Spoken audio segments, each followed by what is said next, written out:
சூழல்ல கிராமப்புறத்தில் இருக்கிற மக்கள், சாதாரண மக்கள், ஏழை எளிய மக்கள் ஒரு காலத்தில் அவங்களுக்கு என்று ஒரு இடம் இருக்கும்.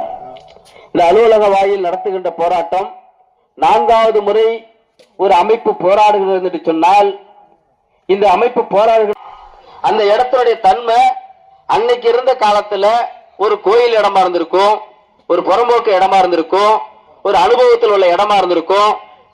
புதுசா ஒரு சட்டத்திட்டங்களை கொண்டு வந்திருக்கலாம். ஆனா பாமர மக்களுடைய, சாதாரண ஏழை எளிய மக்களுடைய, விளிம்பு நிலை மக்கள், நிலையில இருக்கிற மக்களுடைய ஒரு பணக்கார தன்மையில வந்தவங்களுக்கு தான் அந்த மாதிரியான ஒரு சாதாரண மக்களுடைய நிலை புரியாது. இவரை பொறுத்தளவுக்கு நான் வீடு கட்டிட்டேன், எனக்கு வீட்டு வசதி இருக்கு, ஓட்டர் ஐடி இருக்கு, ஆதார் இருக்குது, பழைய பட்டா இருக்குது, எனக்கு மின் இணைப்பு கொடுங்க, என் குடும்பத்தில் உள்ள உறுப்பினர்கள். ஆண்டு காலங்களுக்கு முன்னமே வைக்கப்பட்டது. திரு திருமேனி அவர்கள் காலத்தில் அந்த கொட்டாய் ஒரு கீற்று கொட்டகை போடப்பட்டது.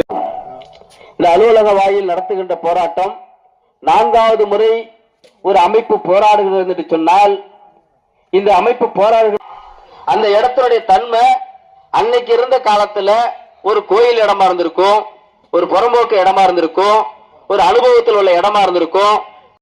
புதுசா ஒரு சட்டத்திட்டங்களை கொண்டு வந்திருக்கலாம். ஆனா பாமர மக்களுடைய, சாதாரண ஏழை எளிய மக்களுடைய, விளிம்பு நிலை மக்கள், நிலையில இருக்கிற மக்களுடைய